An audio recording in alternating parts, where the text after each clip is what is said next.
Ku beri nama pedang ini Naga Puspa. Selamatkan dia. Jangan sampai jatuh ke tangan pendekar berwatak jahat.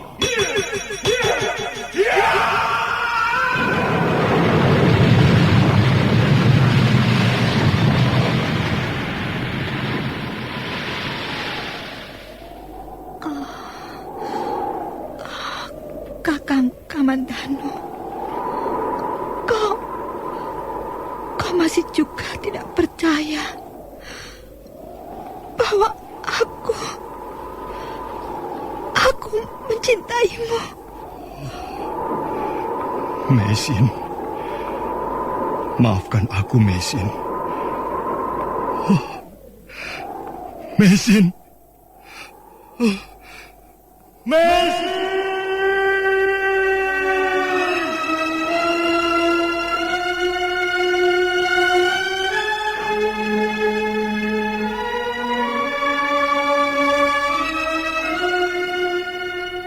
Tutur Tinula.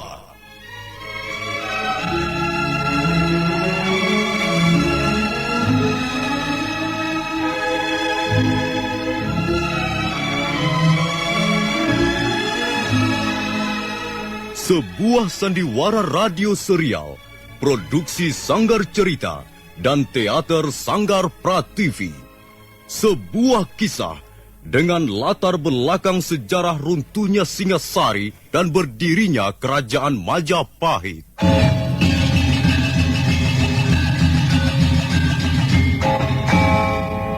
Sandiwara ini didukung oleh pemain-pemain radio yang sudah ternama. Ferry Fadli, Ivone Rose, dan Eli Ermawati.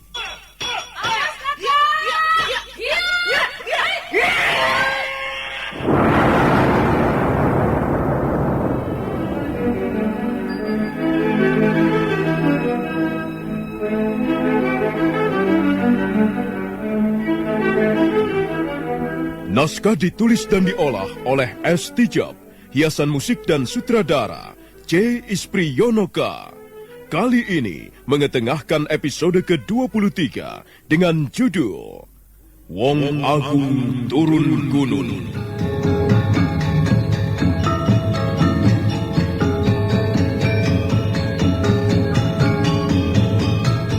Dalam seri ke-673 ini didukung oleh para pemain Mas Burhan sebagai Wong Agung, Lili Nur Indasari sebagai Nini Luh Jinggan, Sono Sugiakso sebagai Empu Lunggah, dan Asdi Suhastra, pembawa cerita. Selamat menikmati.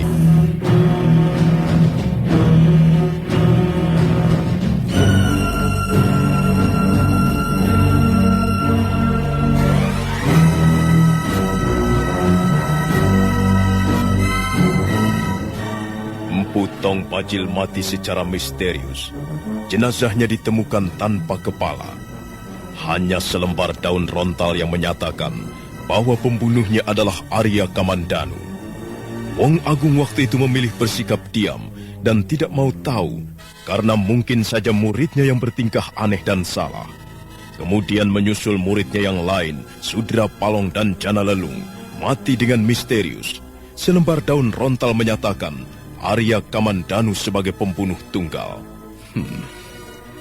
Manusia macam apa yang bernama Arya Kamandanu itu? Apakah dia manusia berotot kawat dan bertulang besi, berkulit baja, dan tak punya kelemahan? Aku semakin penasaran bertemu dengan orang itu. Wong Agung berjalan terus. Pikirannya dijejali oleh pertanyaan-pertanyaan tentang Arya Kamandanu. Langkahnya telah melewati desa Jajahu, kemudian kota tua Singasari, lalu desa Hambal. Arya Kamandanu, kau dulu boleh saja berbuat semau-maumu. Kau dulu bisa saja membunuhi murid-muridku dengan seenaknya. Tetapi sekarang, jangan harap kau bisa tidur nyenyak di istanamu. Aku, Wong Agung, guru dari Tung Bajil, Jana Lelung, dan Sutra Palung akan datang untuk membuat perhitungan denganmu. Demikian dendamnya hati Wong Agung yang dikenal juga sebagai Guru Jana Mahadwija. Dia tidak tahu bahwa rentetan peristiwa yang menimpa muridnya adalah akibat ulah Dewi Sambi. Waktu itu Dewi Sambi sengaja memancing agar Wong Agung segera turun gunung untuk membunuh Arya Kamandanu. Tetapi Wong Agung tak terpancing oleh fitnah yang dilancarkan Dewi Sambi. Dan tak terasa, langkah-langkah Wong Agung telah menuntunnya sampai di desa Panitikan. Dia beranjak terus sampai ke desa Kadamean. Dan akhirnya dengan mantap, dia menuju kota Raja Majapahit.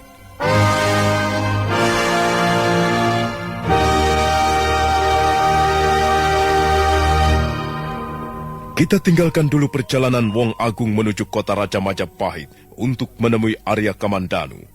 Kini kita melihat desa Kedung Peluk di mana Empu Lunggah dan Nini Luh Jinggan tinggal. Akhir-akhir ini Nini Luh Jinggan kelihatan lebih sering termenung. Jamantara si harimau putih sahabatnya telah tiada. Arya Dwi Pangga telah membunuhnya secara kejam. Empu Lunggah menasihatinya supaya tabah menghadapi itu semua. Tetapi Nini Luh Jinggan seperti tak bisa melupakannya. Dia terus merenunginya. Aku tidak bisa melupakannya, Ayah. Hah? Tidak bisa. Oh, mengapa tidak bisa loh? Semua makhluk hidup pada akhirnya akan kembali ke sana. Dari tiada akan kembali ke tiada. Tapi Jamantara pergi lewat kekejaman orang lain, Ayah. Aku mana mungkin melupakannya. Aku tidak bisa. Kasihan. Lewat kekejaman maupun tidak, itu tergantung dari bawaan nasib masing-masing. Sebab itu loh, kita wajib menyerahkan apa saja yang kita miliki ini kepadanya. Karena hanya Sang Yang Widilah yang berhak atas hidup dan kehidupan kita. Jadi aku harus merelakan kepergian Jamantara, Ayah. Iya. Aku harus melupakan tragisnya peristiwa yang menimpa Jamantara.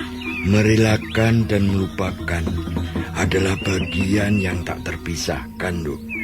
Bagaimanapun tahap itu harus kita lewati. Bagaimana aku bisa melupakannya, Ayah? Tempat ini sangat akrab denganku. Tempat ini tak mampu membuat aku lupa akan Jamantara. Kemanapun aku pergi, selalu bersama Jamantara. Dan dimanapun aku berada, di situ ada pula Jamantara. Ya. Kalau begitu, kita harus pergi dari tempat ini untuk sementara waktu. Sampai nanti kalau kau benar-benar bisa melupakan semuanya. Pergi? Iya. Kemana, Ayah? Ke tempat yang paling kau sukai. Ke tempat di mana kau bisa senang dan bahagia. Untuk kemudian melupakan semua kesedihan hatimu. Di manakah itu, Ayah? Kita akan melihat keramaian kota besar. Kita akan melihat apa yang selama ini belum pernah kau lihat. Majapahit. Majapahit? Ya, Majapahit. Bukankah sudah lama ini kau inginkan? Sejak kecil, Ayah. Sejak masih kecil, Iya. aku selalu bermimpi tentang Majapahit. Oh, di sana nanti kita pasti bisa bertemu Bibi Sakawuni, bisa ketemu Paman Kamandanu, Iya. dan bisa melihat istana yang megah, tempat tinggal Gusti Prabu Kertarajasa Jayawardana. Iya. Kita juga bisa melihat pakaian yang bagus-bagus, Ayah, pertunjukan yang bagus-bagus, dan Sudah. Jangan menghayal dulu, Nduk. Ayah.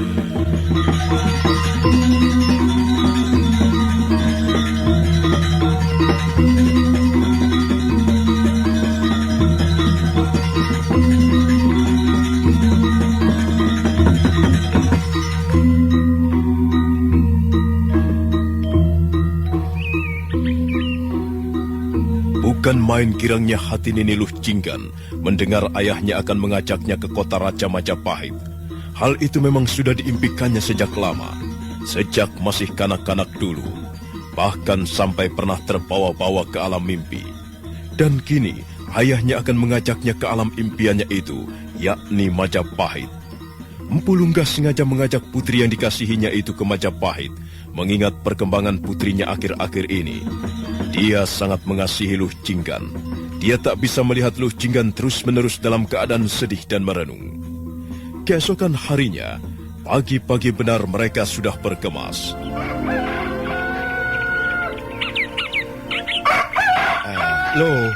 Loh.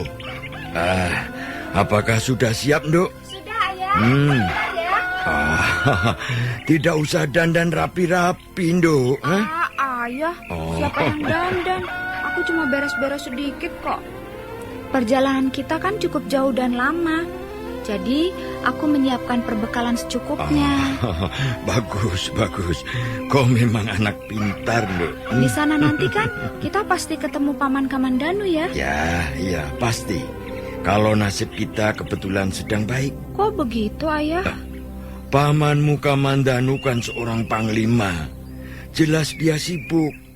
Dia kan tidak hanya mengurusi diri sendiri atau keluarganya, tetapi juga urusan-urusan pemerintahan. Kita ini hanya wong gunung, wong desa, yang mbok ngerti yondo. Kalau begitu, kita ketemu sama Bibi Sakauni saja. Bibi Musakauni itu sama saja dengan pamanmu. Mereka itu orang-orang pemerintahan yang sibuk, bukan seperti kita. Jadi, bagaimana, Ayah? Sudahlah. Kau mau tidak ke Majapahit? Oh, mau, Ayah, mau. Kalau begitu, mumpung pagi, kita berangkat. Oh ya, apa semua persiapan sudah kau beresi? Sudah, Ayah. Beberapa potong pakaian dan makanan. Ya, bagus. Dan ingat ya, di sana nanti jangan nakal. Tidak, Ayah, jangan khawatir. Dan jangan jauh-jauh dari ayah. Nanti kau bisa terpisah dan nyasar. Tidak, Ayah, aku janji. Di sana tidak sama dengan di sini. Di tempat kita ini kau bisa saja pergi semaumu. Sebab di sini aman dan tentram. Tapi di kota kau bisa diincar orang jahat. Kalau di sini kita kan paling-paling berhadapan dengan binatang buas. Iya. Tapi di sana dengan orang-orang jahat. Lebih baik mana, Ayah? Berhadapan dengan binatang buas dibanding berhadapan orang-orang jahat? Oh, lebih baik binatang buas, Nduk. Loh, kenapa begitu? Sebab tidak ada binatang berhati manusia.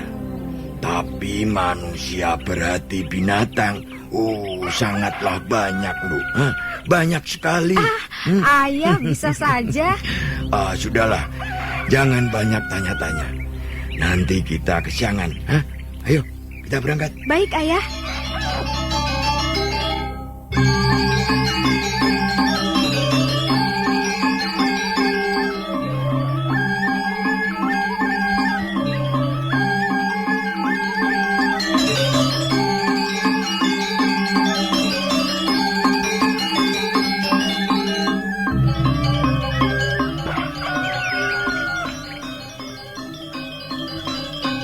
Pagi itu, Empu Lunggah dan Nini Luh Jinggan meninggalkan pondoknya.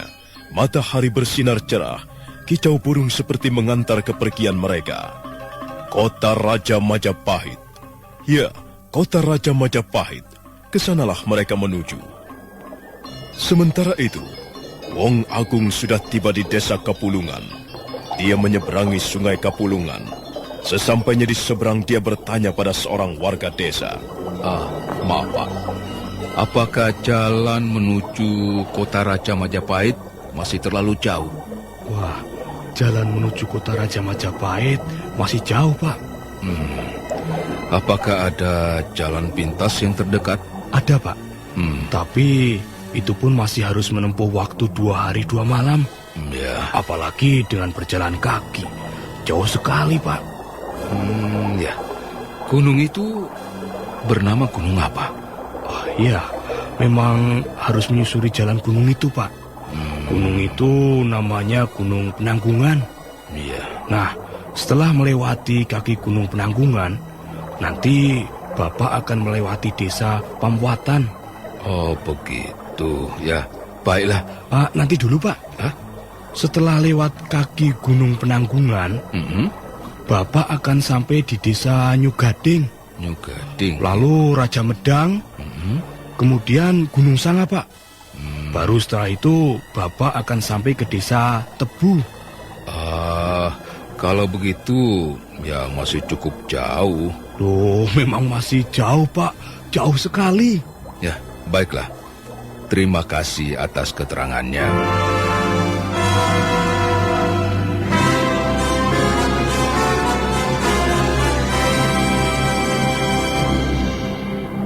Sesuai keterangan yang diberikan oleh seorang warga desa Kapulungan, Wong Agung berjalan tak kenal henti. Kini dia menyusuri kaki Gunung Penangkungan. Setelah itu dia melewati desa Pamuatan, lalu desa Nyugading, terus ke Raja Medang, kemudian Gunung Sanga, dan akhirnya setelah kurang lebih 2 hari 2 malam, sampailah dia di desa Tebu.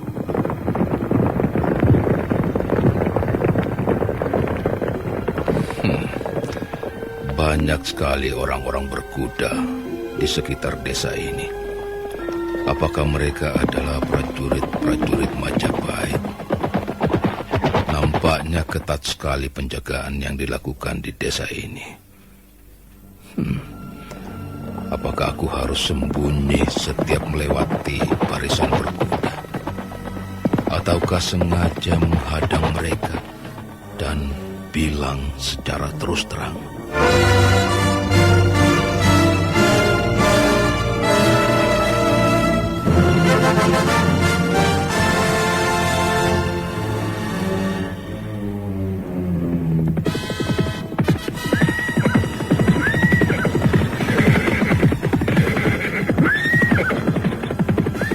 Hei, Pak Tua. Apa yang kau lakukan di situ? Saya hanyalah seorang pengembara. Saya ingin tahu, apakah desa ini bernama Desa Tebu? Iya, benar. Lalu apa keperluan di desa Tebu ini? Apakah tuan-tuan adalah prajurit Majapahit?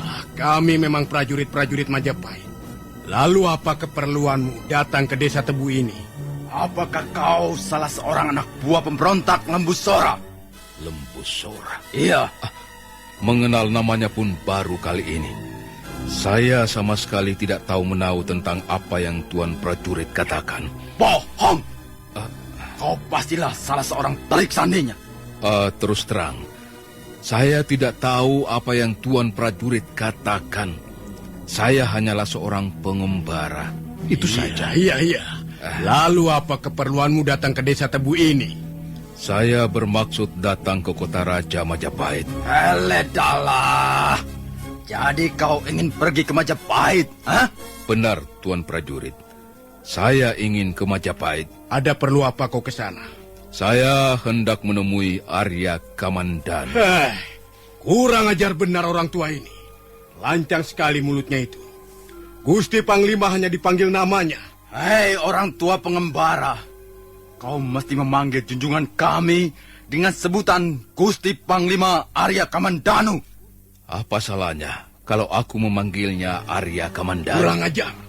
Benar-benar mulut orang tua ini tidak tahu diri. Iya, jelas orang asing ini mencurigakan. Mari kawan-kawan, kita tangkap orang ini. Urung orang ini dan tangkap. Iya.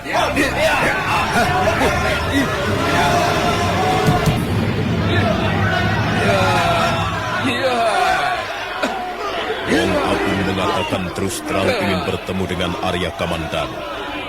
Pernyataan itu sangat mencurigakan para prajurit Majapahit yang bertugas jaga di desa Tebu. Serentak mereka bergerak menyerbu untuk menangkap Wong Agung. Guru dari Padepokan Tengger itu tentu tidak tinggal diam. Dia berkelit ke sana kemari sambil sesekali balik menyerang.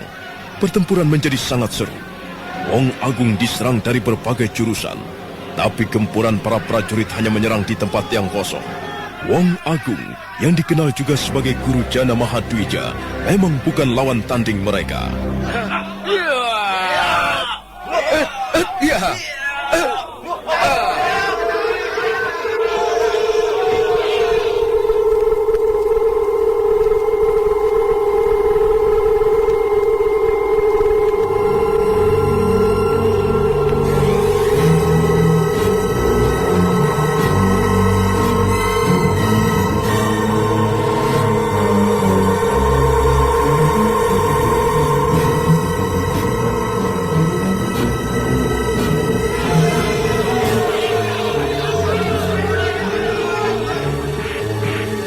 sepintas lalu pertempuran nampak tak seimbang.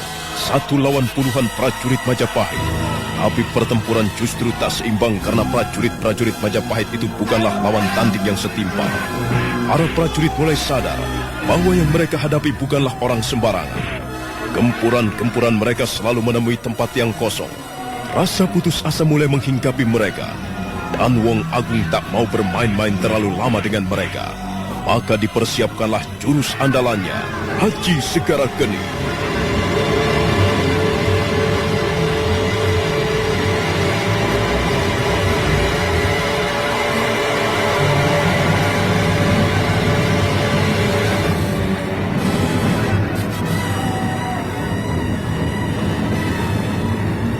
Prajurit-prajurit Majapahit menghentikan gempurannya.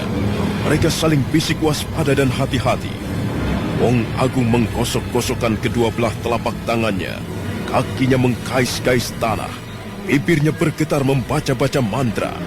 Segera kedua belah telapak tangannya mengepulkan asap. Dan tak lama kemudian, Haji Segara Geni!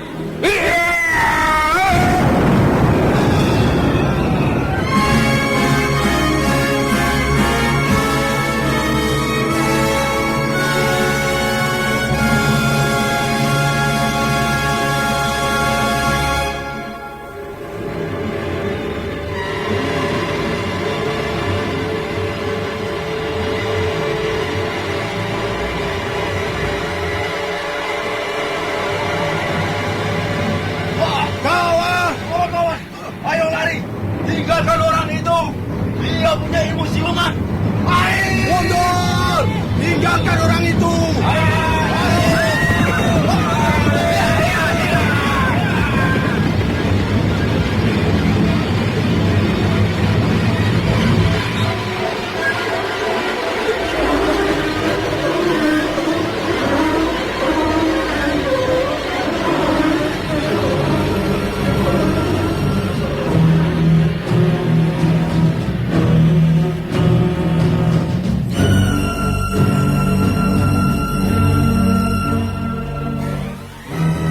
prajurit-prajurit itu lari tunggang langgang.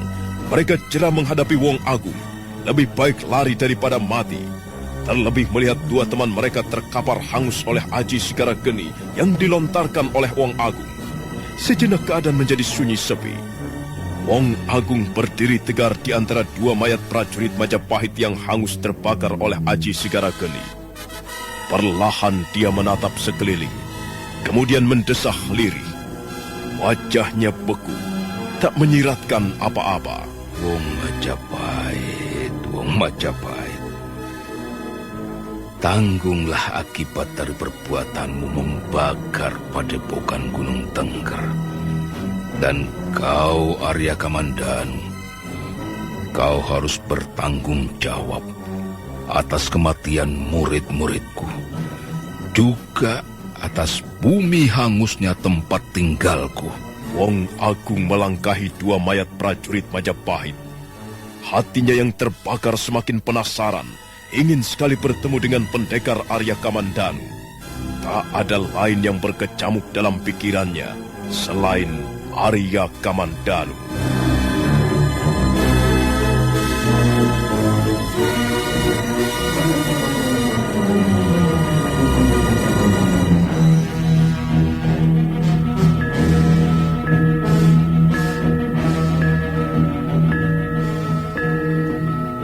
Wong Agung terlibat pertarungan dengan prajurit-prajurit Majapahit sesampainya di desa Tebu.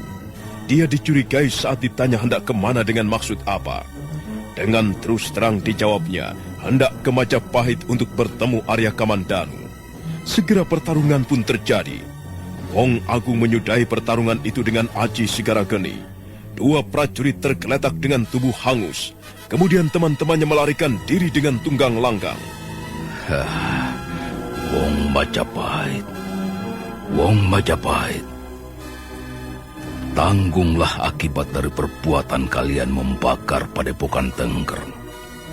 Dan kau, Arya Kamandanu, kau harus bertanggung jawab atas kematian murid-muridku, Tung Bajil, Jana Lelung, dan Sutra Palung. Bukan cuma itu, tapi juga atas bumi hangusnya tempat tinggalku. Wong Agung menatap sekeliling. Wajahnya tak menyiratkan apa-apa. Dilangkahinya 2 mayat prajurit yang tergeletak hangus terkena aji segara geni. Dia melanjutkan perjalanannya menuju kota Raja Majapahit. Benaknya dijejali oleh rasa penasarannya ingin bertemu dengan Arya Kamandanu.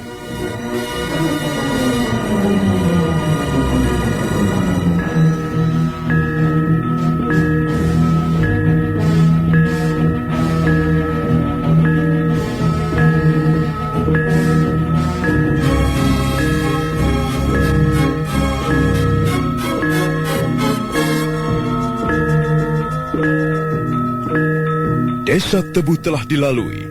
Kini Wong Agung sampai di tapal batas kota Raja Majapahit.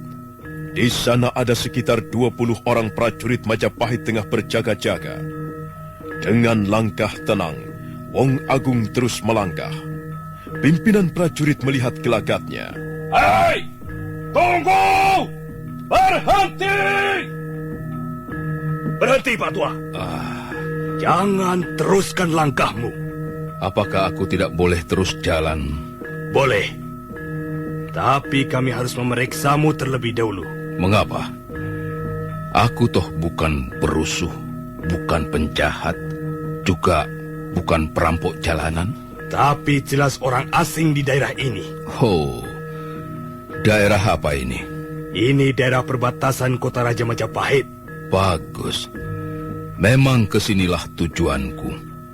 Kalau begitu, aku sudah tiba di kota Raja Majapahit. Hei, apa keperluanmu datang kemari? Apakah kalian para pengawal batas kota Raja Majapahit? Ya, untuk itulah kami menanyaimu. Dengar baik-baik. Aku datang kemari untuk menemui orang yang bernama Arya Kamandanu. Untuk apa kau ingin bertemu dengan Gusti Arya Kamandanu? Itu urusanku. Jahanam! Kami berhak menanyaimu karena Gusti Arya Kamandanu adalah panglima kami. Dan kau orang asing di daerah ini. Dan kau tak berhak memaksaku. Ayo prajurit! Ya! Urung orang ini dan tangkap dia! Ayo, tangkap!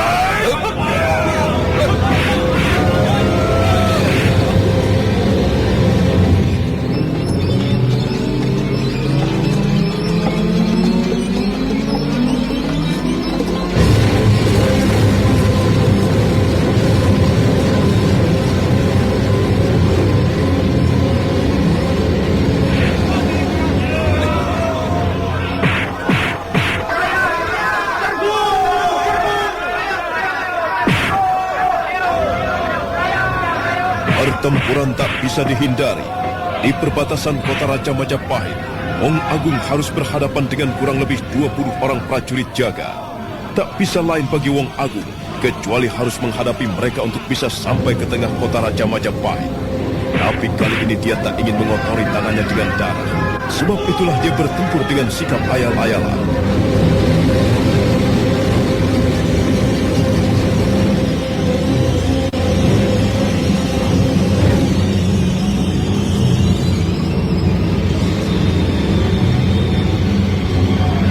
Beberapa jurus telah berlalu.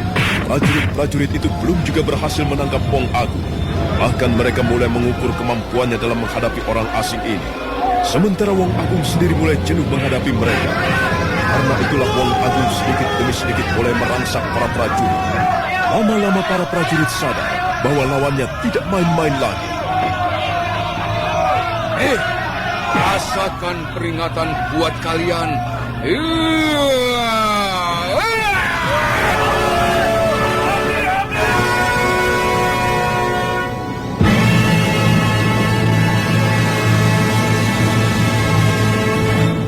Orang ini mulai kesetanan!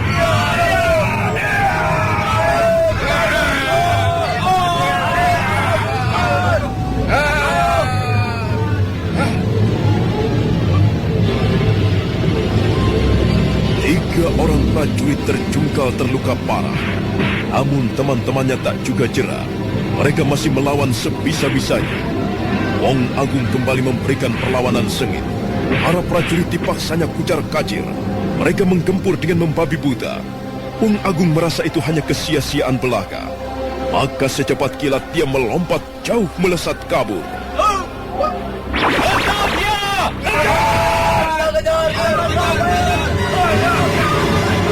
Wong Agung berhasil lepas dari kepungan para penjaga di perbatasan kota Raja Majapahit. 3 orang prajurit terluka parah. Pimpinan prajurit memerintahkan untuk mengejar sampai dapat orang tua itu. Sementara dia akan melaporkan peristiwanya ke hadapan Ramapati. Kini Wong Agung sudah sampai di pintu gerbang Majapahit. Kembali dia ditahan oleh beberapa prajurit jaga. Prajurit! Tahan orang itu! Berhenti! Atas perintah siapa kau berani memasuki pintu gerbang ini? Atas perintahku sendiri. Kau terpaksa kami tangkap. Menurutlah. Tangkaplah aku. Wahai para prajurit! Jangan diam saja! Ayo tangkap orang tua itu!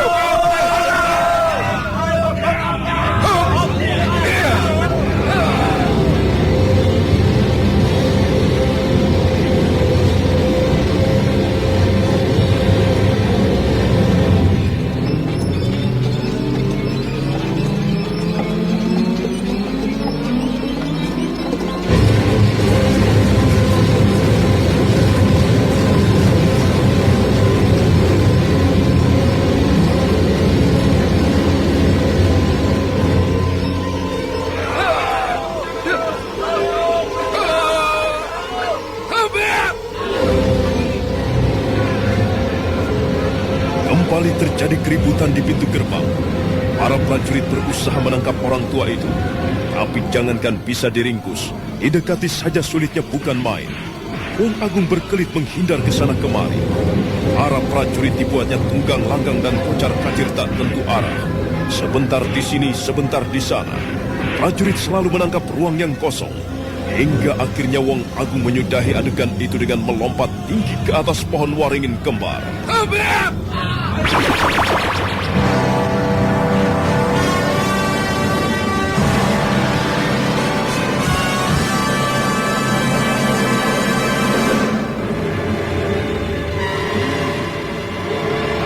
Setan alas!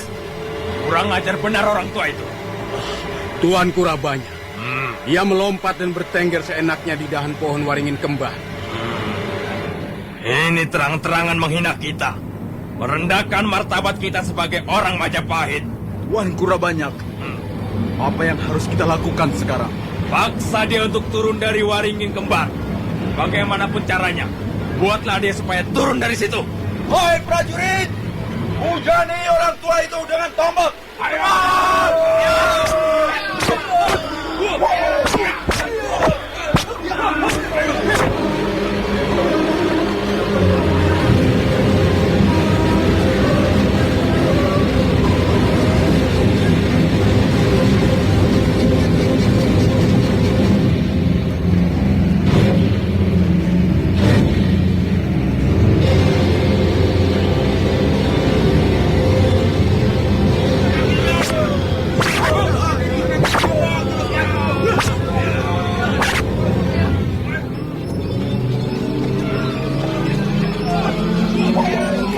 Prajurit kesal melihat tingkah orang tua yang berani nangkring di dahan pohon waringin kembar. Dengan sigap mereka melempari tombak ke arah Wong Agung. Tapi tidak satupun dari tombak itu sampai. Andai pun sampai, tombak-tombak itu ditangkap dengan mudahnya dan dipatah-patahkan.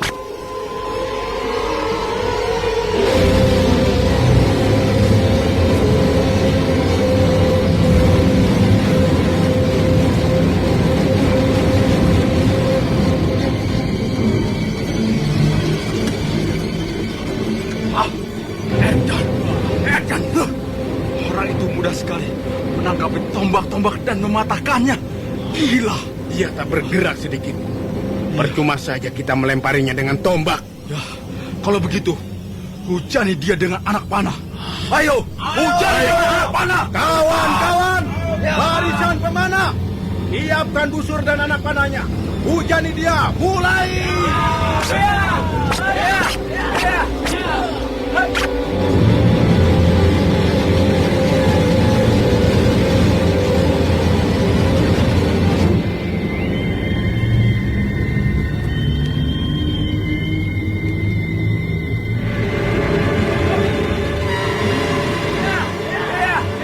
Serangan anak panah tak mampu menggoyahkan kedudukan Wong Agung.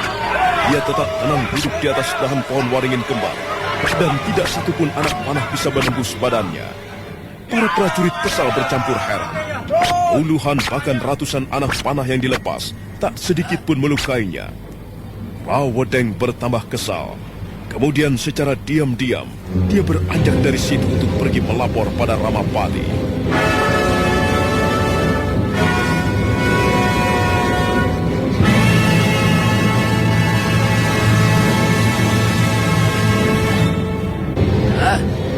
Apa?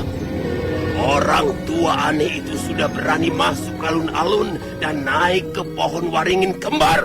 Ampun Gusti Ramapati. Kami semua telah berusaha menahannya sejak dari batas kota Raja Majapahit. Kemudian, dia berhasil lolos sampai pintu gerbang. Dan kini, orang tua aneh itu tak bergeming sedikit pun dari dahan waringin kembar. Ampun Gusti. Tindakan itu merupakan penghinaan besar bagi pemerintah Majapahit. Dan orang tua aneh itu tidak bisa diampuni. Apakah kalian sudah berusaha untuk menurunkan orang tua itu, ha? Ampun Gusti Ramapati. Barisan tombak telah dikerahkan. Tapi itu tidak berarti sama sekali, Gusti. Lalu kami kerahkan barisan pemanah. Hasilnya sama saja. Tombak-tombak dengan mudah ditangkap dan dipatahkan. Sedang hujan anak panah, tak sedikit pun bisa melukai tubuhnya, Gusti.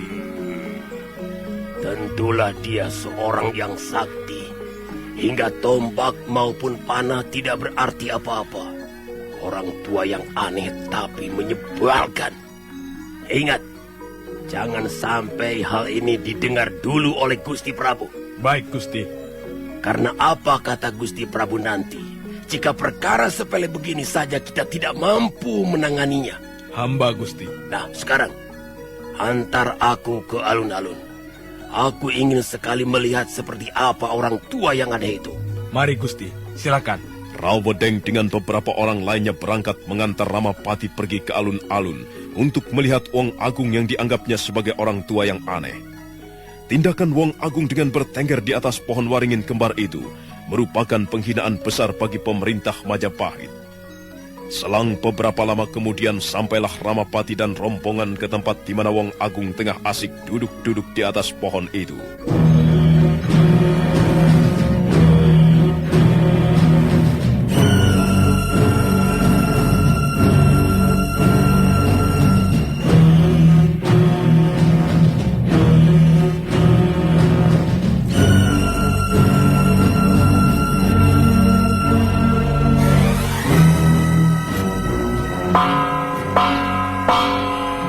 Tenang, saudara-saudara! Saudara-saudara! Tenang! Tenang, saudara-saudara! Gusti Ramapati akan berbicara dengan orang itu. Tenang! Hei, orang asing! Kenapa kau bertingkah aneh-aneh seperti itu? Apa maumu, ha? Apa kau ingin dikenal dan terkenal dengan berbuat ganjil seperti itu? Tahukah kau, dengan berbuat aneh seperti yang kau lakukan itu, akibatnya kau bisa dihukum gantung sampai mati. Hei! Kenapa diam saja? Apa kau tidak takut? Apa kau sengaja menantang pemerintah Majapahit? Keberanian manjat pohon waringin kembar ini sama artinya kau telah menghina pemerintah Majapahit. Hah? Ayo, turunlah. Apa kau inginkan uang? Sebut saja berapa kepeng yang kau mau. Hah? Wah. Kalau begitu kau benar-benar ingin menghina kami rakyat Majapahit. Kau benar-benar bermaksud merendahkan pemerintahan Majapahit. Kau menghina Gusti Prabu Kertarajasa Jayawardana.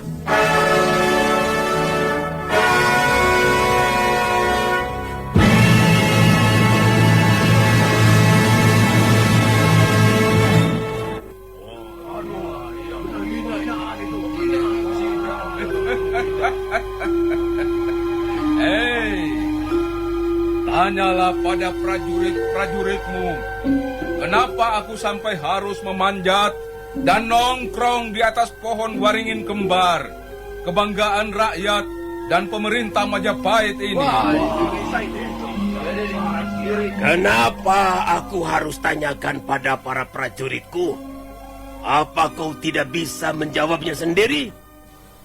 Kau jelas-jelas sudah menghina junjungan kami Gusti Prabu Kertarajasa Jayawardana. Oh, sabarlah. Jangan dulu menjadi gusar. Begini. Justru para prajuritmu lah yang memaksaku untuk naik ke atas waringin kembar ini. Mereka tak memberikan kesempatan sama sekali. Mereka terus saja mendesakku. Mereka bersemangat sekali menangkapku. Padahal aku bukan penjahat, bukan perusuh, bukan pemberontak. Nah, karena aku menyelamatkan diri, maka cara yang paling aman adalah melompat ke atas pohon. Apakah sudah jelas? Baiklah, baik. Tapi tentu ada sebabnya mengapa para prajuritku mau menangkapmu. Sebab kalau tidak, mana mungkin mereka berbuat seperti itu. Terus terang saja, prajurit-prajuritku tak pernah mau menangkap orang tanpa sebab, tanpa kejelasan yang pasti.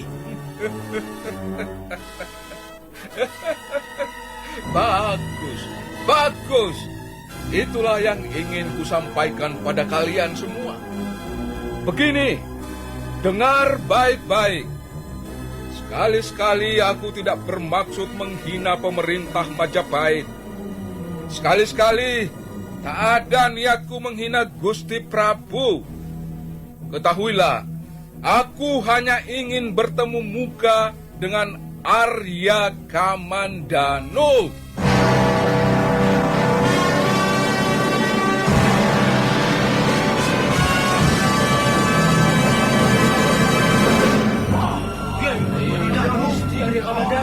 Kau ingin bertemu muka dengan Arya Kamandanu? Ini betul-betul aneh. Aneh dan tak masuk akal. Apakah kau sanak kadangnya, Aku bukan sanak kadangnya. Juga hal yang lumrah. Tidak ada yang aneh. Karena Arya Kamandanu punya hutang terhadapku. Dan hutang itu harus segera dibayar lunas. Kira-kira berapa hutang yang mesti dia bayar? Itu urusanku. Sebab itu hadapkan dia padaku. Secepatnya. Aku paling tidak suka mengulur-ulur waktu. Bagaimana? Aku sendiri sudah begal duduk di atas pohon. Lekas bawa Arya Kamandanu kemari. Dan aku akan turun. Baiklah. Akan ku coba penuhi permintaanmu.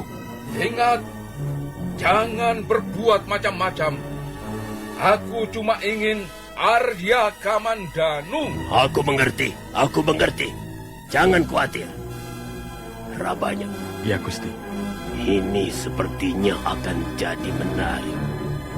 Kau awasi orang itu. Atur prajurit-prajuritmu. Jangan sampai dia meloloskan diri. Ya, Gusti. Saya mengerti. Pekerjaanku akan jadi ringan kalau orang itu bisa berhadapan dengan Arya Kamandanu. Kau paham? Saya paham, Gusti. Rasanya orang itu lawan tanding yang seimbang buat Arya Kamandanu.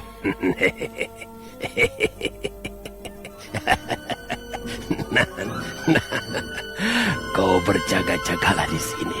Aku akan menghadap Gusti Prabu. Baik, Gusti.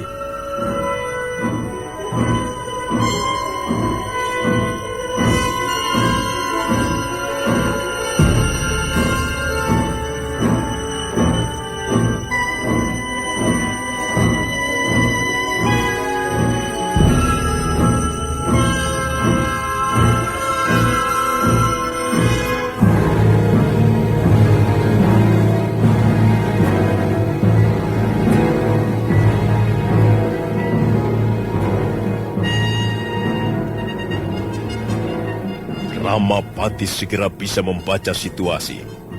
Dia tugaskan Rawadeng untuk berjaga-jaga agar Wong Agung jangan sampai lolos. Sementara dia sendiri akan menghadap Gusti Prabu. Nah, apakah akhirnya Wong Agung dapat berhadapan dengan Arya Kamandanu? Lalu keuntungan apa yang bisa diambil Ramapati dalam situasi seperti itu? Saudara pendengar, silahkan menunggu seri berikutnya. Sampai jumpa.